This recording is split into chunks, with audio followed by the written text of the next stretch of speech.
325 bajo el mando del emperador Constantino, se definió por votación que Jesús era consustancial al Padre, es decir, plenamente Dios. ¿Qué significa eso? Que la divinidad de Jesús fue decretada por hombres.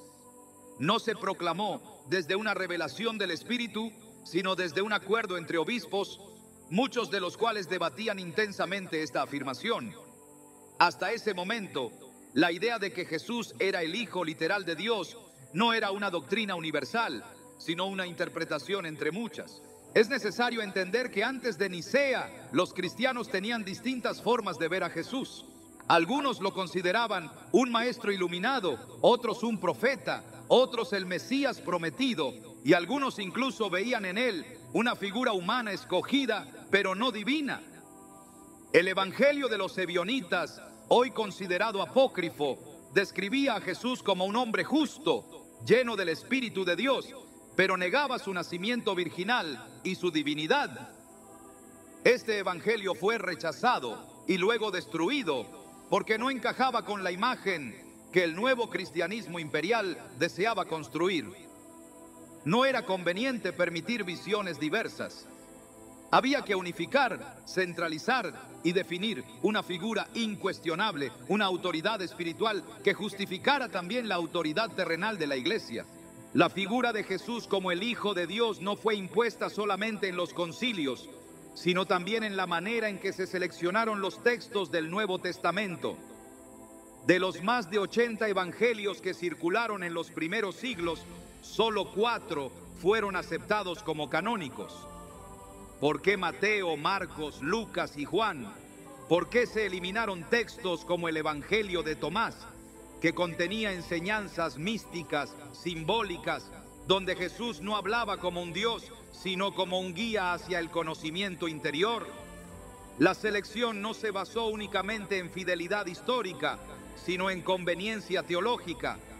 Se buscaban textos que fortalecieran la narrativa deseada. Un Cristo divino, cuya autoridad no podía ser discutida, porque negar su divinidad equivalía a negar toda la estructura de la Iglesia. Al construir esta imagen, se adoptaron elementos de religiones paganas que ya tenían figuras de dioses que mueren y resucitan. La historia de Horus en Egipto, Mitra en Persia o Dionisio en Grecia muestran patrones similares: nacimientos milagrosos, muertes sacrificiales, resurrecciones gloriosas. ¿Es una coincidencia que el cristianismo imperial adoptara una figura con características paralelas? ¿O fue una forma de hacer más digerible la nueva fe para un imperio acostumbrado a múltiples dioses salvadores? Estas preguntas no buscan destruir la fe, sino devolverle su raíz más pura. Porque si Jesús fue usado como instrumento político, eso no invalida su mensaje. Al contrario, nos obliga a buscar al verdadero Jesús detrás del telón institucional. Jesús mismo advirtió que muchos vendrían en su nombre, pero sin su corazón. En Mateo 7, 22, 23, Él dice: muchos me dirán en aquel día: Señor, Señor, ¿no profetizamos en tu nombre? Pero yo les diré: nunca los conocí. Estas palabras no van dirigidas a ateos o a personas alejadas de la fe, sino a aquellos que usaron su nombre, tal vez incluso en púlpitos, pero sin comprender su esencia. El verdadero Jesús no busca tronos, templos majestuosos, ni coronas de oro. Nació en un pesebre, vivió como siervo y murió sin ejército. Su mensaje fue tan revolucionario que lo crucificaron por atreverse a cuestionar las estructuras religiosas de su tiempo. ¿No sería lógico pensar que hoy haría lo mismo con las estructuras religiosas que lo convirtieron en un ídolo para mantener poder? Cuando analizamos la historia del cristianismo, no podemos ignorar la persecución de voces disidentes. Aquellos que dudaban o interpretan a Jesús de forma distinta eran llamados herejes. Valentín, uno de los teólogos más influyentes del siglo II, enseñaba que Cristo era un ser espiritual que habitó el cuerpo de Jesús, pero que no era Dios en sí mismo. Fue condenado. Marción, quien sostenía que el Dios del Antiguo Testamento no era el mismo del Nuevo, fue excomulgado. Estas corrientes, que hoy podrían haber enriquecido la fe con matices más profundos, fueron suprimidas porque amenazaban el monopolio doctrinal. La pregunta que debemos hacernos es: ¿cuántas verdades quedaron enterradas en nombre de la ortodoxia? Incluso en la Biblia actual encontramos pistas de esta tensión. En Juan 14:28, Jesús dice claramente: el Padre es mayor que yo. ¿Cómo puede ser igual a Dios si reconoce una jerarquía? ¿Cómo puede ser la segunda persona de una Trinidad si repetidamente se muestra subordinado al Padre? En Marcos 10:18, cuando un hombre le llama Maestro bueno, Jesús responde: ¿por qué me llamas bueno? Nadie es bueno sino solo Dios. Esta humildad no encaja con la imagen de una divinidad absoluta. Encaja más bien con un profeta lleno del Espíritu, completamente entregado a la voluntad del Padre, pero consciente de su humanidad. Jesús no necesitaba ser Dios para salvarnos. Su obediencia perfecta, su amor incondicional y su vida sin mancha son suficientes para enseñarnos el camino hacia Dios. En Filipenses 2:6 o 7, Pablo escribe que Jesús, siendo en forma de Dios, no consideró el ser igual a Dios como cosa a que aferrarse, sino que se despojó a sí mismo, tomando forma de siervo. Incluso en este pasaje usado para argumentar su divinidad, lo que vemos es a alguien que renuncia a ella, que no se aferra a ser igual a Dios, sino que escoge la obediencia. El mensaje es claro: el poder de Jesús no estaba en una naturaleza divina, sino en su capacidad de vivir plenamente sometido a la voluntad del Padre. Su vida fue una invitación a hacer lo mismo. En Juan 20:17, después de su resurrección, le dice a María Magdalena: subo a mi Padre y a vuestro Padre, a mi Dios y a vuestro Dios. ¿Cómo puede decir eso si él mismo fuera Dios? La religión organizada, sin embargo, necesitaba algo más. Necesitaba una figura central que fuera inalcanzable, única, divina. Porque una vez que Jesús es Dios, nadie más puede alcanzar su nivel. Nadie puede cuestionar a los representantes de Dios en la tierra. Se establece así una cadena de autoridad: Dios, Jesús, Iglesia. Y cualquier desviación de esa línea es considerada rebelión. Pero Jesús nunca habló de construir una religión, nunca fundó templos, no redactó dogmas, ni estableció jerarquías. Su mensaje fue uno de comunión, no de control, de transformación interior, no de dominación externa. Volver a Jesús es volver a su voz, a su ejemplo, a sus silencios. Es dejar que la religión se haga a un lado y que el Espíritu tome el lugar que le corresponde. Jesús no vino a fundar una estructura, vino a enseñarnos a amar. Y el amor no necesita templos de mármol ni dogmas inamovibles. Necesita verdad, humildad y disposición. En Lucas 4:18-19, Jesús se presenta con las palabras del profeta Isaías: el Espíritu del Señor está sobre mí, por cuanto me ha ungido para dar buenas nuevas a los pobres. Me ha enviado a sanar a los quebrantados de corazón. No dice, vine a fundar una iglesia, dice que vino a liberar. Esa es la misión original. Y cuando una estructura religiosa esconde esa verdad, lo que hace no es proteger la fe, sino ocultarla.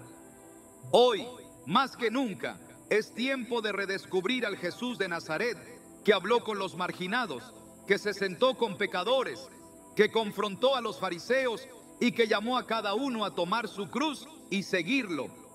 No porque él fuera un Dios que exigía adoración, sino porque fue un maestro que vivió con tal pureza que al seguirlo encontramos la imagen viva de lo que significa caminar con Dios.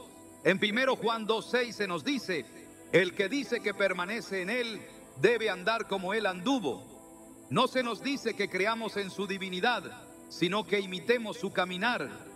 Esa es la verdad que la religión no quiere que descubras.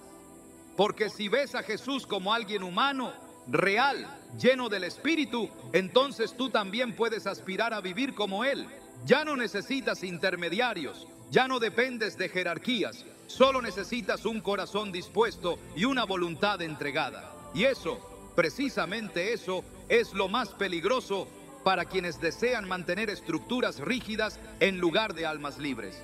Porque cuando el velo se corre, cuando el dogma se cae, lo que queda es la luz. Y esa luz no se impone desde un altar, sino que nace en lo más profundo del alma, que ha decidido ver a Jesús no como un ídolo, sino como un camino. ¿Estás listo para seguir ese camino, aunque signifique cuestionar todo lo que una religión ha querido que nunca descubras? Si deseamos conocer quién fue realmente Jesús de Nazaret, no podemos basarnos en las interpretaciones posteriores, sino en sus propias palabras. La verdad que muchos no se atreven a considerar es que Jesús no afirmó ser Dios, ni exigió adoración como una deidad. Lo que encontramos en los evangelios no es una proclamación de divinidad desde su boca, sino la constante afirmación de obediencia, sumisión y dependencia total del Padre.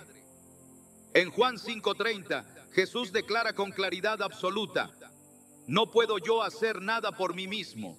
Según oigo, así juzgo, y mi juicio es justo, porque no busco mi voluntad, sino la voluntad del que me envió. Estas palabras no corresponden a alguien que se presenta como igual a Dios, sino a un enviado, un representante fiel cuya autoridad viene por delegación, no por naturaleza. Al observar el patrón de sus discursos, se hace evidente que Jesús jamás se colocó al nivel del Padre. Al contrario, una y otra vez enfatiza su rol como mensajero. En Juan 7:16 dice: mi doctrina no es mía, sino de aquel que me envió. Y en Juan 12:49 añade: porque yo no he hablado por mi propia cuenta. El Padre que me envió, Él me dio mandamiento de lo que he de decir y de lo que he de hablar. Esta insistencia no es menor, no es una excepción, es la norma. Jesús no construyó su autoridad sobre su supuesta divinidad, sino sobre la fidelidad a quien lo envió. Era el canal, no la fuente. En Mateo 26:39, cuando se encuentra en el huerto de Getsemaní, enfrentando la angustia de su muerte, clama: Padre mío, si es posible, pase de mí esta copa, pero no sea como yo quiero, sino como tú. Esta oración revela no solo humanidad, sino subordinación. Un ser que es uno con Dios en esencia no ruega, no duda, no somete su voluntad a otra. Jesús lo hace, porque no vino a presentarse como un Dios encarnado, sino como un siervo escogido para cumplir una misión. Isaías 42:1 profetizó esta verdad siglos antes. He aquí mi siervo, yo le sostendré, mi escogido, en quien mi alma tiene contentamiento. He puesto sobre él mi espíritu. Él traerá justicia a las naciones.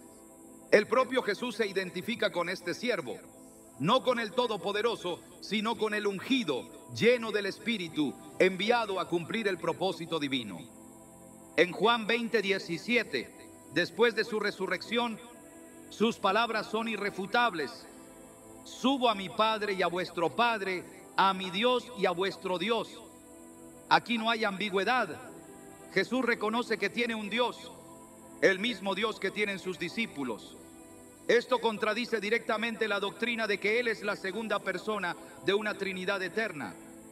Si Jesús fuera Dios, no podría tener un Dios.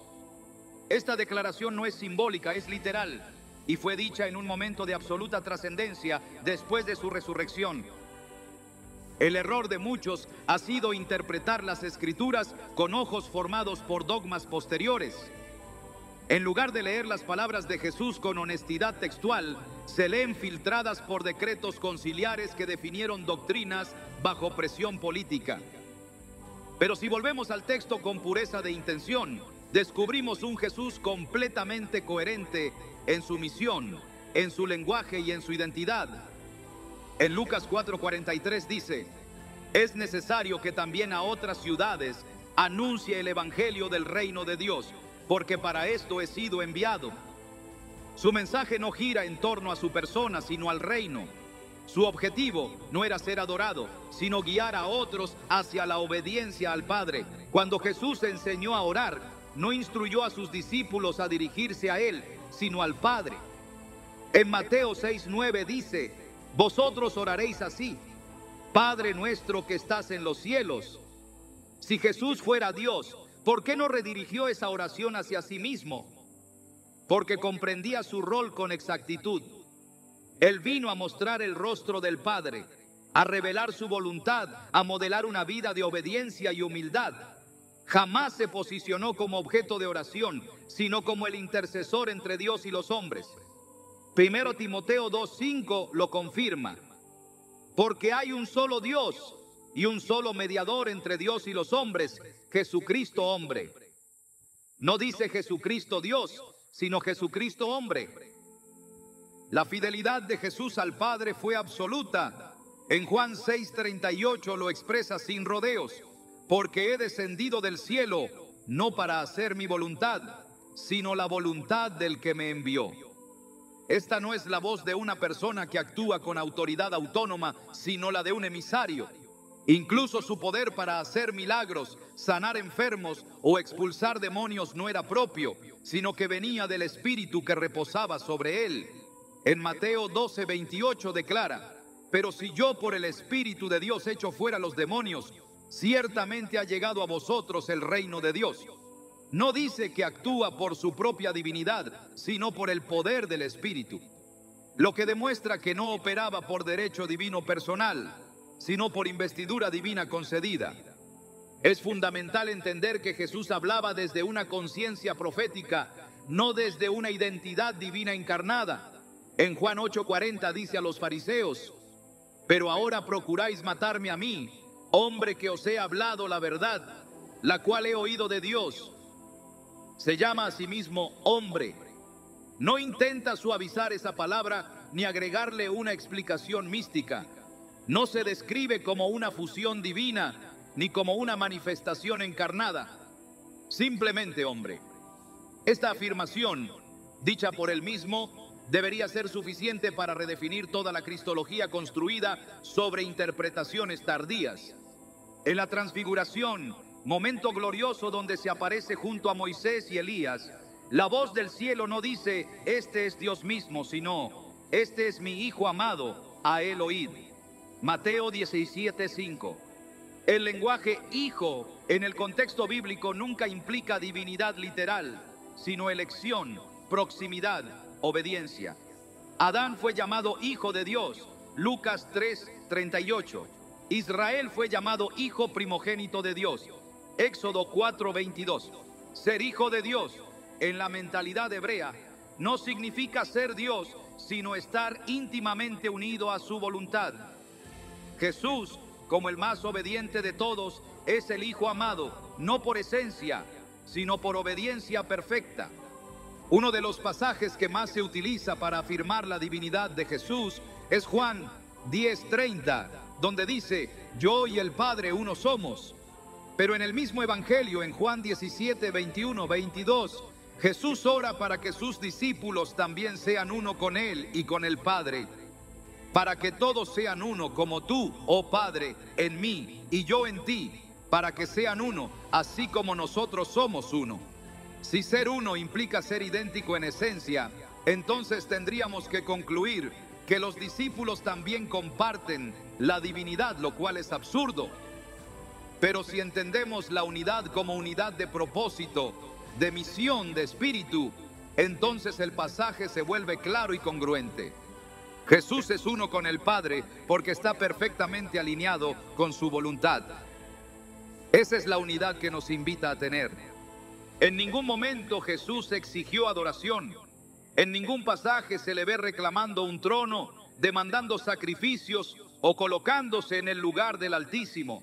En cambio, su vida fue la de un siervo. Filipenses 2:7 dice que se despojó a sí mismo, tomando forma de siervo. Este despojo no fue temporal, fue total. Su vida entera fue entrega y su mensaje no fue sobre sí mismo, sino sobre el reino de Dios. En Marcos 1:15, desde el inicio de su ministerio, su proclamación fue directa: el tiempo se ha cumplido y el reino de Dios se ha acercado. Arrepentíos y creed en el Evangelio. No dijo creed en mí como Dios, sino creed en el Evangelio. Su vida fue la encarnación de ese mensaje, no la glorificación de su persona. Incluso en el juicio ante Pilato, cuando éste le pregunta si es rey, Jesús responde: mi reino no es de este mundo. Juan 18:36. No vino a establecer un reinado terreno, ni a proclamarse divinidad para dominar. Su mensaje fue espiritual, su autoridad fue moral, su poder fue invisible para los ojos del mundo. Por eso fue incomprendido, perseguido y crucificado, porque hablaba con una autoridad que no se sustentaba en títulos, sino en verdad. Es urgente volver a las palabras de Jesús, no a las fórmulas religiosas impuestas siglos después. Es necesario escuchar al Maestro con oídos nuevos, sin doctrinas que nos dicten lo que debemos entender. Su mensaje no necesita defensas doctrinales, porque su coherencia lo sostiene por sí mismo. Jesús jamás se proclamó Dios. Se proclamó enviado. Se proclamó obediente. Se proclamó siervo. Y esa es la verdad que la religión organizada ha querido ocultar. Porque si Jesús no es Dios, entonces nadie tiene derecho a hablar en nombre de Dios sin pasar primero por el mismo camino de humildad y entrega que Él recorrió. Todo lo que Jesús dijo apunta a una relación directa con el Padre. Una relación que tú también puedes tener, sin mediadores, sin estructuras, sin dogmas impuestos. Él vino a mostrarnos el camino, no a convertirse en un obstáculo. En Juan 14:6 declara: yo soy el camino y la verdad y la vida. Nadie viene al Padre sino por mí. No dice que Él sea el destino, dice que es el camino. El objetivo es el Padre. Y Jesús es la senda que nos conduce, no el final del recorrido. Volver a esta verdad es devolverle al Evangelio su poder original. Uno que no necesita estructuras humanas, sino corazones rendidos a la voluntad de Dios. Si hay una clave que ha sido ignorada por generaciones dentro de la lectura de los evangelios, es la forma en que Jesús decide identificarse a sí mismo. Él tuvo muchas oportunidades para definirse con claridad según la interpretación teológica posterior, pero no lo hizo. Nunca afirmó con contundencia ser el Hijo de Dios en el sentido literal que defiende la doctrina trinitaria. Lo que sí hizo, con insistencia constante, fue autodenominarse el Hijo del Hombre. Esta expresión, repetida más de 80 veces a lo largo de los evangelios, no fue casual, fue intencional. Jesús eligió este título porque contenía una profundidad espiritual vinculada con las profecías, pero también una afirmación directa de su humanidad. En Mateo 8:20 dice: las zorras tienen guaridas y las aves del cielo nidos, mas el Hijo del Hombre no tiene dónde recostar su cabeza. En Mateo 9:6 afirma: pues para que sepáis que el Hijo del Hombre tiene potestad en la tierra para perdonar pecados. Y en Lucas 19:10 declara: porque el Hijo del Hombre vino a buscar y a salvar lo que se había perdido. Este título no era una fórmula decorativa, era su forma de afirmar quién era y cuál era su misión. La pregunta es por qué eligió esa identidad y no otra. El término Hijo del Hombre tiene una raíz profética poderosa. Aparece en Daniel 7:13-14, donde se habla de una figura semejante a un hijo de hombre que recibe dominio y gloria de parte del anciano de días. Este personaje no es el anciano mismo, no es Dios, sino alguien que es exaltado por él. Jesús toma esa imagen y la aplica a sí mismo, afirmando su rol como el Mesías profetizado, no como una divinidad encarnada, sino como el representante escogido, el mediador entre Dios y los hombres. Esta identidad le otorga autoridad, pero no divinidad ontológica. El Hijo del Hombre es exaltado por Dios, no igual a Dios. En contraste, el título Hijo de Dios aparece principalmente en boca de otros. Son los discípulos, los demonios, los fariseos e incluso los acusadores quienes lo utilizan. En Mateo 14:33, después de ver a Jesús caminar sobre las aguas, los discípulos dicen: verdaderamente eres hijo de Dios. En Mateo 26:63-64, durante su juicio, el sumo sacerdote le dice: te conjuro por el Dios viviente, que nos digas si tú eres el Cristo, el Hijo de Dios. Jesús responde: tú lo has dicho. Una fórmula que deja la afirmación en manos del interlocutor. En ningún momento responde: sí, lo soy, de manera directa. Nunca se apropia del título con la seguridad con la que usa el de Hijo del Hombre. Hay una diferencia clara entre lo que él dice de sí mismo y lo que otros afirman por interpretación o especulación. En Juan 10:36 se encuentra uno de los pocos momentos donde Jesús hace referencia a sí mismo como Hijo de Dios, pero lo hace con una cita del Salmo 82, donde Dios llama dioses a los jueces humanos, afirmando que si a ellos se les puede llamar así, cuánto más a Él, que fue enviado por el Padre. El contexto no es una declaración de divinidad, sino una defensa contra la acusación de blasfemia. No usa el título como proclamación de esencia divina, sino como argumento retórico para desarmar a sus acusadores. En la mentalidad hebrea, el título Hijo de Dios no implicaba igualdad con Dios. Israel era llamado Hijo de Dios. Los reyes eran ungidos y llamados hijos. En 2 Samuel 7:14, Dios habla sobre Salomón y dice: yo le seré a él padre y él me será a mí hijo. Este lenguaje indica una relación de pacto, no una identidad compartida. Cuando el Nuevo Testamento atribuye este título a Jesús, lo hace dentro del marco de su rol como Mesías, el ungido, el escogido para representar a Dios en la tierra. Pero cuando Jesús mismo se define, no elige ese lenguaje, escoge otro, el de el Hijo del Hombre. Este título también es una afirmación de humildad, remite a la humanidad plena, al sufrimiento, al rechazo. En Marcos 8:31, Jesús comienza a enseñar que el Hijo del Hombre debía padecer mucho, ser rechazado por los ancianos, por los principales sacerdotes y por los escribas, y ser muerto. No dice que el Hijo de Dios debía sufrir, dice que el Hijo del Hombre sería entregado. Esto no es irrelevante, es una afirmación de su humanidad, de su papel como siervo sufriente, como el que carga con el dolor de muchos. En Mateo 24:30, en su enseñanza escatológica, Jesús anuncia que verán al Hijo del Hombre viniendo sobre las nubes del cielo con poder y gran gloria. Retoma la visión de Daniel, pero no se presenta como una deidad autónoma. Se presenta como aquel a quien se le ha dado autoridad, como el escogido que regresa para cumplir el juicio. El Hijo del Hombre no actúa por iniciativa propia, sino como enviado del Altísimo. Es glorificado por Dios, no por sí mismo. En Apocalipsis, cuando se describe al que viene en gloria, se utilizan imágenes similares a las del Hijo del Hombre. Apocalipsis 1:13 dice: y en medio de los 7 candeleros, a uno semejante al Hijo del Hombre. Esta imagen es coherente con toda la línea profética anterior. El que regresa no es presentado como el Padre, sino como el enviado, como aquel que fue obediente hasta la muerte y recibió autoridad como recompensa. Filipenses 2:9 lo expresa así: por lo cual Dios también le exaltó hasta lo sumo. No se exaltó a sí mismo, fue exaltado por otro. La religión posterior invirtió este patrón.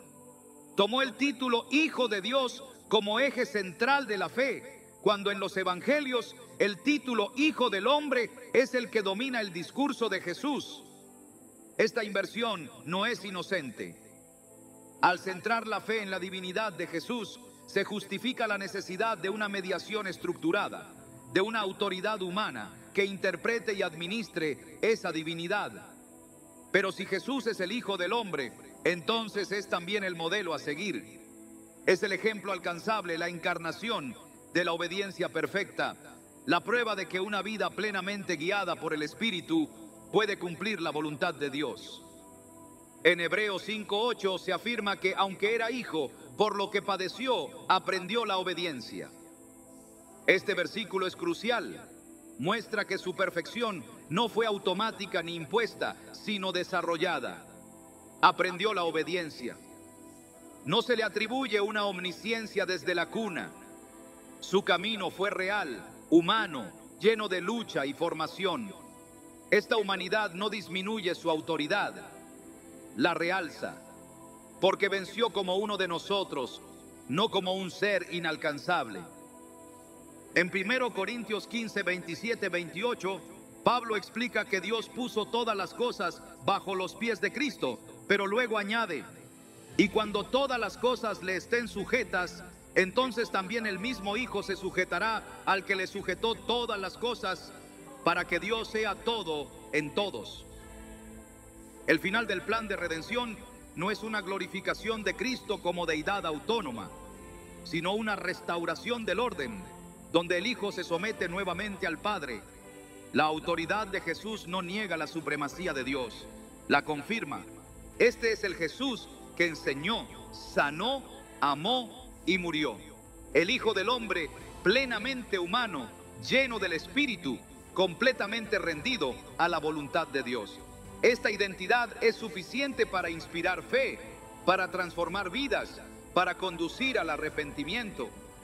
No necesita ser recubierta de teorías griegas ni de definiciones filosóficas. Es poderosa en su simplicidad y profunda en su fidelidad. La diferencia entre el Jesús que se presenta como Hijo del Hombre y el Jesús que fue proclamado como Hijo de Dios en sentido divino posterior es más que terminológica, es espiritual.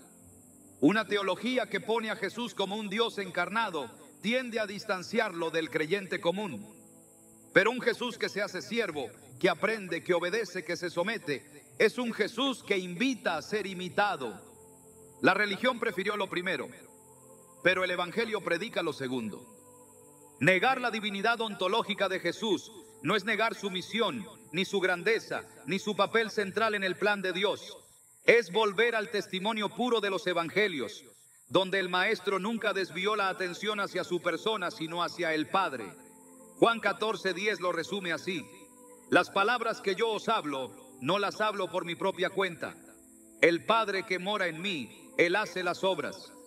El poder no era suyo, era del Padre en Él. Su identidad no era la de un Dios disfrazado de hombre, sino la de un hombre lleno del Espíritu de Dios. Este es el Jesús que camina con los humildes, que denuncia a los poderosos, que revela el corazón del Padre, el que no necesita títulos divinos porque su vida fue la encarnación perfecta de la obediencia. Su autoridad nace de su fidelidad, su gloria brota de su sumisión.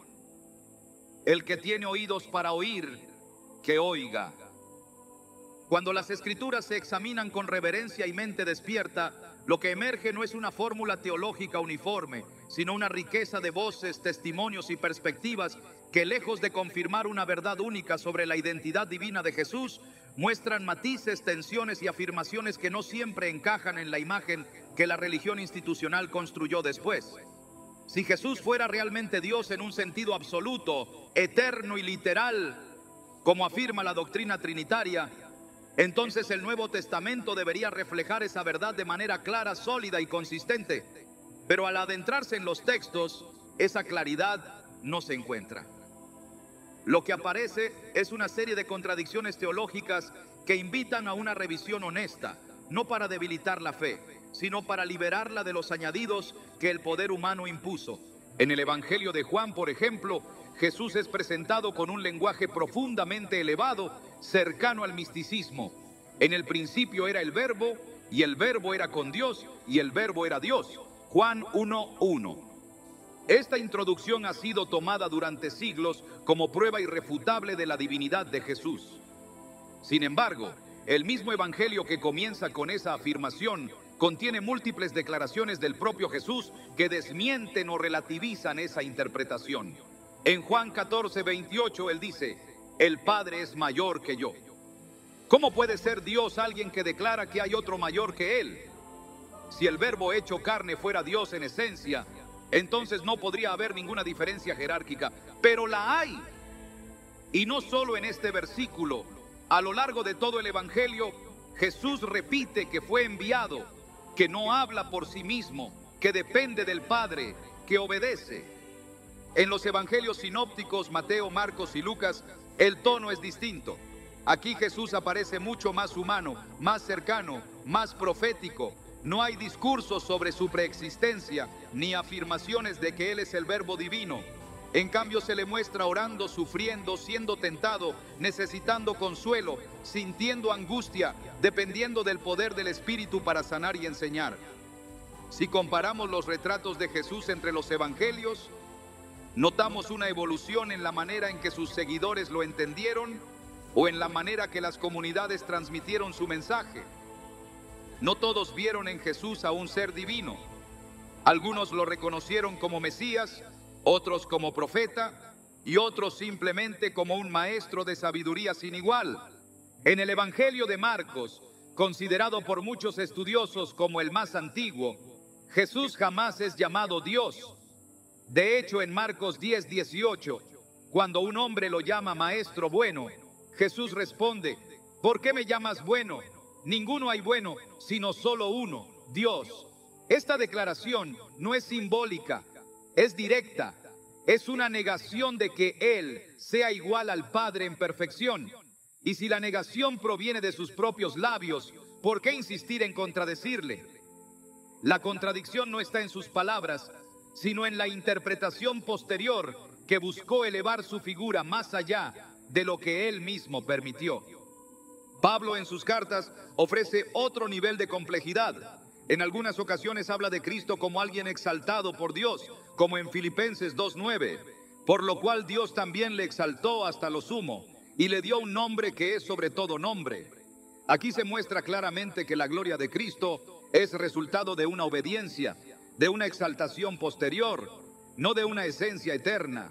Cristo no se presenta como autoexaltado, ni como Dios encarnado por derecho propio. Es Dios quien lo glorifica, lo corona, lo levanta. En otras cartas, Pablo parece usar un lenguaje más alto, como en Colosenses 1:15-17, donde se dice que Cristo es la imagen del Dios invisible, que en Él fueron creadas todas las cosas. Pero incluso en ese pasaje no se dice que Cristo es Dios. Se dice que es imagen, se dice que es mediador. Y en el mismo capítulo se afirma que fue Dios quien lo reconcilió todo por medio de Él. El Padre sigue siendo la fuente. Si pasamos al libro de Hebreos, encontramos otra dimensión. Allí se presenta a Jesús como sumo sacerdote, como mediador, como el que entra al lugar santísimo no como Dios, sino como aquel que fue hecho semejante a sus hermanos en todo. Hebreos 2:17. También se afirma que aprendió obediencia por lo que padeció.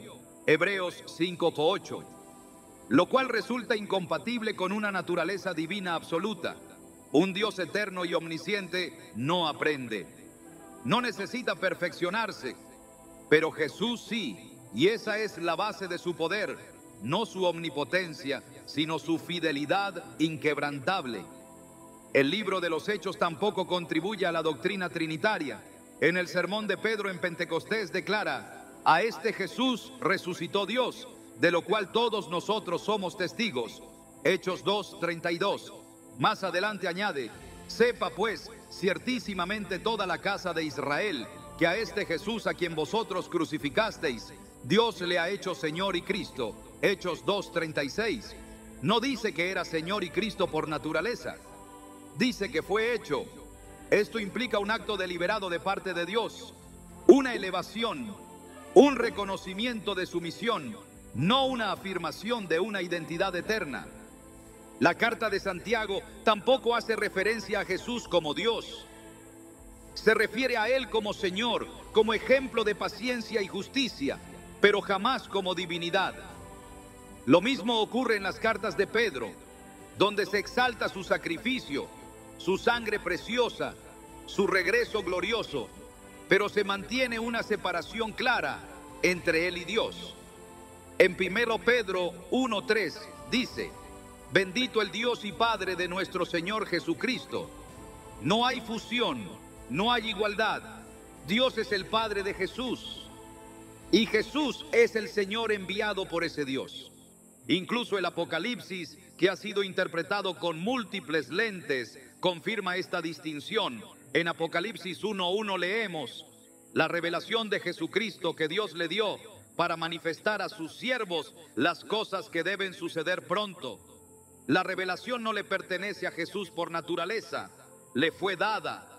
Y en Apocalipsis 3:12 Jesús dice: al que venciere, yo le haré columna en el templo de mi Dios, y escribiré sobre él el nombre de mi Dios. 4 veces en un solo versículo Jesús dice: mi Dios. Estas afirmaciones no pueden ignorarse, no pueden relativizarse. Son palabras que derriban cualquier pretensión de igualdad divina. La supuesta unidad teológica del Nuevo Testamento sobre la divinidad de Cristo no existe. Lo que existe es una variedad de testimonios que, cuando se leen sin filtros dogmáticos, revelan un Jesús profundamente humano, obediente, exaltado por Dios, lleno del Espíritu, representante del reino, pero no igual al Padre. Esta riqueza fue simplificada por el dogma, y al hacerlo se perdió la tensión, el proceso, la historia real de cómo las primeras comunidades fueron comprendiendo a Jesús desde diferentes ángulos. El intento de uniformar esos ángulos produjo una imagen que ya no encaja con el texto original. La religión institucional seleccionó los versículos que apoyaban su posición y desestimó los demás. Convirtió en dogma lo que era diversidad, imponiendo una visión que no nace de la Escritura, sino de la necesidad de control y cohesión. El Jesús de los evangelios no es una figura cerrada, es una figura en camino, en relación, en misión. Una figura que invita a mirar al Padre, no a quedarse en Él. Volver a los textos con honestidad no debilita la fe, la purifica, porque lo que Jesús vino a mostrar no fue una nueva teología, sino una nueva vida. Y esa vida no requiere entenderle como Dios, sino seguirle como maestro, obedecerle como Señor, amarle como hermano, confiar en Él como siervo fiel del Altísimo. El poder de Jesús no está en ser Dios, sino en haber vivido como hombre perfecto, en haber obedecido hasta el fin, en haber sido levantado por Dios y sentado a su diestra como recompensa, no como derecho. Las contradicciones teológicas del Nuevo Testamento no deben ser temidas, sino comprendidas. No nos llevan a la confusión, sino a la revelación. Revelan que la fe no fue impuesta, que la comprensión de Cristo fue un proceso. Y si fue un proceso para ellos, también lo puede ser para nosotros. No hay razón para aceptar una fórmula que no se sostiene por sí sola. Hay razón, sí, para escuchar al Hijo del Hombre, que con su vida nos mostró al Padre, para seguirle con todo el corazón, sin necesidad de hacerlo Dios, porque su obediencia fue tan perfecta que en Él vemos reflejada la gloria del que lo envió. Cuando se habla del Jesús que conocemos hoy, se olvida que la imagen dominante fue construida no solo a partir de lo que se preservó, sino también de lo que se excluyó. El cristianismo primitivo no fue una comunidad doctrinalmente homogénea. Durante los primeros siglos existían diversas interpretaciones sobre quién era Jesús, cuál era su misión, cómo debía entenderse su mensaje y qué significaba verdaderamente seguirlo. Esta diversidad se expresó en escritos, cartas, evangelios, himnos y enseñanzas que circularon entre las comunidades creyentes antes de que existiera algo llamado Nuevo Testamento. Pero a medida que la iglesia fue ganando poder, consolidando autoridad y acercándose a las estructuras imperiales, esa diversidad se convirtió en un riesgo. La religión institucional necesitaba una narrativa clara, una figura incuestionable, una doctrina que uniera a todos bajo una misma estructura. Y para lograrlo, se seleccionaron cuidadosamente ciertos textos que afirmaban esa visión, mientras se marginaron o destruyeron aquellos que ofrecían otra imagen de Jesús. Así nació el canon, no como una revelación celestial, sino como una decisión humana. una selección que dejó fuera voces que hablaban de un Jesús más espiritual, más simbólico, más humano. Entre esos textos está el Evangelio de Tomás, una colección de dichos atribuidos a Jesús, muchos de los cuales coinciden con los evangelios canónicos, pero que también contienen enseñanzas profundamente místicas. En este evangelio, Jesús no habla de sí mismo como el Hijo de Dios enviado para morir por los pecados del mundo, sino como el revelador de una luz interior, el que despierta al alma a su origen divino. Dice en uno de sus pasajes: el reino está dentro de vosotros y fuera de vosotros. Cuando os conozcáis a vosotros mismos, entonces seréis conocidos. Esta visión no servía a los fines del poder eclesiástico, porque no requiere templos, ni sacerdotes, ni intermediarios. Solo exige despertar. También está el Evangelio de Felipe, donde se cuestiona la comprensión literal del nacimiento virginal y se presenta una relación distinta entre Jesús y sus discípulos, una enseñanza basada en misterio, en transmisión espiritual, no en dogma. Jesús es presentado como el esposo espiritual de la comunidad, como aquel que une el alma con la luz. No hay una afirmación de su divinidad ontológica. Hay una experiencia del Cristo interno, del Maestro que revela el rostro del Padre en lo íntimo, no en los altares dorados. Estos textos no fueron condenados por falsedad comprobada. Fueron condenados porque desafiaban la autoridad de los obispos que querían controlar el mensaje, porque proponían un Jesús accesible, libre, no dependiente de rituales ni instituciones. Un Jesús que no necesitaba ser divinizado para transformar. Un Jesús que revelaba más que imponía. Un Jesús que invitaba a cada alma a buscar a Dios sin necesidad de pasar por la estructura eclesial. Lo que se intentó ocultar fue que la figura de Jesús era mucho más rica de lo que el canon dejó ver. Que hubo creyentes sinceros, llenos del Espíritu, que escribieron, oraron y vivieron movidos por una revelación distinta, pero igualmente centrada en Él. La historia no los recuerda porque fueron silenciados. Sus textos fueron quemados, sus nombres borrados, sus enseñanzas tildadas de herejía. Pero el eco de su fe todavía resuena en los manuscritos hallados en Nag Hammadi y en fragmentos dispersos que sobrevivieron al juicio del poder.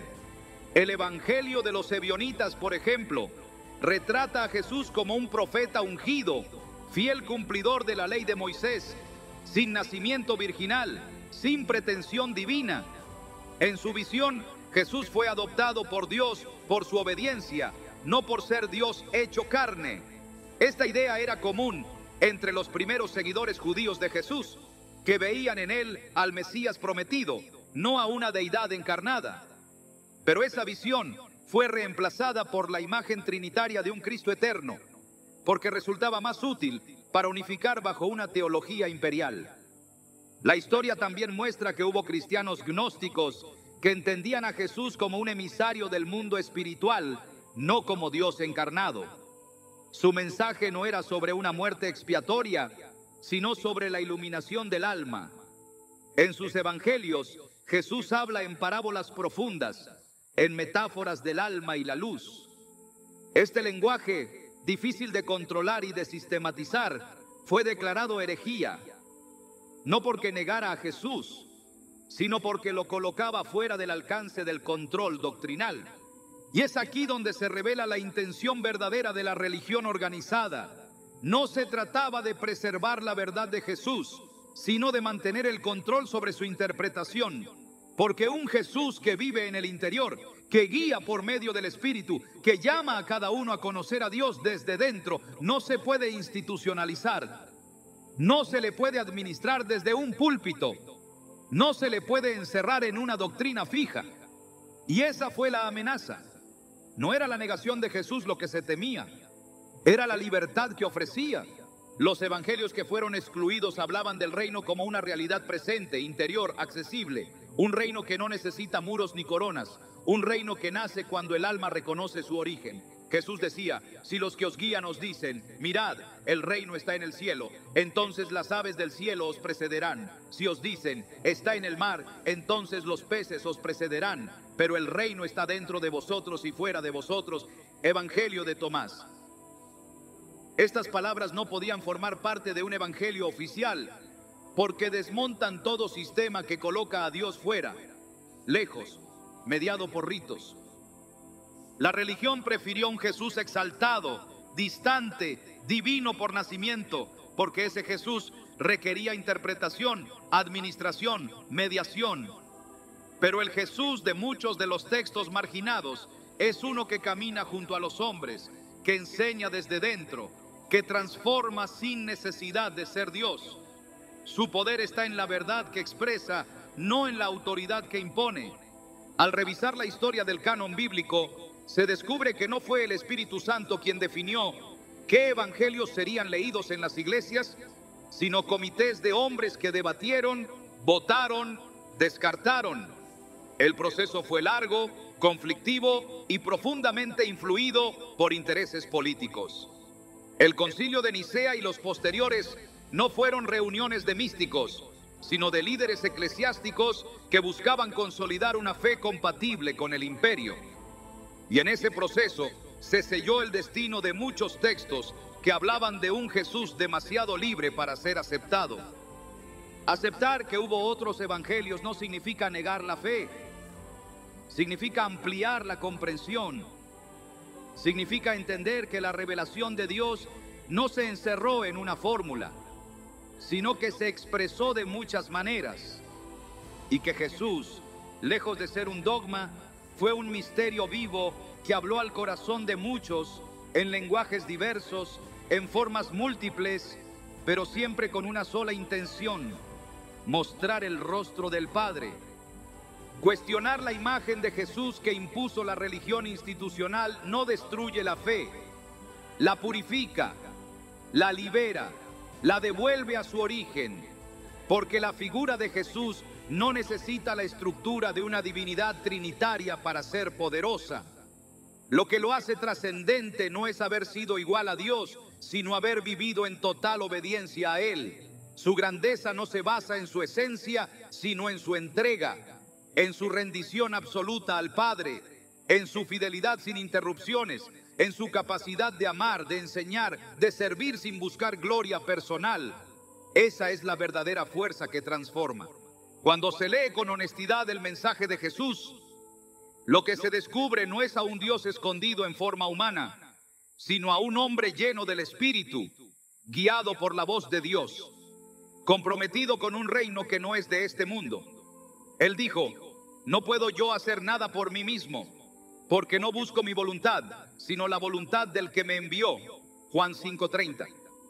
Estas no son palabras de un ser divino, son palabras de un siervo.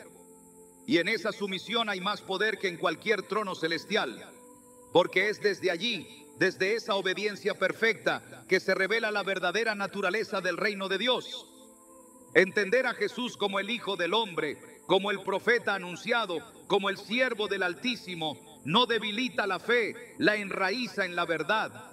El Dios que Jesús predicó no necesita defensores, necesita imitadores. Y Jesús es el modelo, no porque sea inalcanzable, sino porque nos mostró el camino. Él mismo lo dijo: yo soy el camino y la verdad y la vida. Nadie viene al Padre sino por mí. Juan 14:6. No dijo que Él fuera el destino, dijo que era la vía, el que nos lleva, el que nos orienta, el que nos enseña cómo vivir en obediencia al Padre. No necesita ser adorado como Dios para cumplir esa misión, basta con seguirle. Cuando Jesús ora al Padre no finge, su oración es real. Cuando sufre no actúa, su sufrimiento es profundo. Cuando duda en Getsemaní, su humanidad se desborda. Todo en él grita autenticidad, y esa autenticidad nos conecta con Dios de una manera más poderosa que cualquier dogma. Porque si Jesús vivió lo que vivió sin ser Dios, entonces se abre una puerta inmensa para nosotros. No somos llamados a admirarlo desde lejos, sino a caminar como Él caminó, a obedecer como Él obedeció, a confiar como Él confió. Y eso solo es posible si lo entendemos como nuestro hermano mayor, como nuestro guía, como el hombre lleno del Espíritu que abrió el camino. Pablo escribió que hay un solo Dios y un solo mediador entre Dios y los hombres, Jesucristo hombre. 1 Timoteo 2:5. No dijo Jesucristo Dios, dijo hombre, porque su poder de mediación no viene de una naturaleza divina, sino de su perfecta comunión con el Padre. Esa comunión es la que nos invita a tener, esa es la verdadera revelación. Que tú también puedes vivir en obediencia, que tú también puedes escuchar al Padre, que tú también puedes ser templo del Espíritu. No necesitas ser Dios para agradar a Dios, necesitas rendirte. Redescubrir a Jesús es volver al núcleo del Evangelio. Es dejar atrás los títulos impuestos y abrazar su vida como una invitación. El verdadero Evangelio no es creer que Jesús es Dios. Es creer que el reino de Dios está cerca, que se ha acercado a ti, que puedes entrar en Él por medio de la obediencia, de la humildad, de la fe viva. Jesús nunca se predicó a sí mismo, predicó al Padre, nunca buscó adoración, buscó frutos. Y hoy sigue haciéndolo, porque su palabra no cambió. Sigue llamando, sigue enseñando, sigue diciendo: el que me ha visto a mí, ha visto al Padre. Juan 14:9. No porque Él sea el Padre, sino porque su vida fue una copia viva de la voluntad divina. La religión quiso esconder esta verdad porque no podía controlarla. Un Jesús humano y obediente es peligroso para los imperios, porque no funda templos, no corona líderes, no levanta jerarquías. Un Jesús así solo funda corazones nuevos, y ese es el mayor poder de todos. Cuando la figura de Jesús se libera de las cadenas doctrinales impuestas por siglos de religión institucional, no se vuelve menos relevante, se vuelve más poderosa, más transformadora. Porque al dejar de verlo como una figura distante e inalcanzable, el alma despierta a una verdad que siempre estuvo allí, oculta bajo siglos de imposiciones, que Jesús vino no a ser adorado como Dios, sino a ser seguido como modelo perfecto de comunión con el Padre. Y esa revelación no solo cambia lo que creemos sobre Él, cambia lo que creemos sobre nosotros. Ya no podemos escondernos detrás de la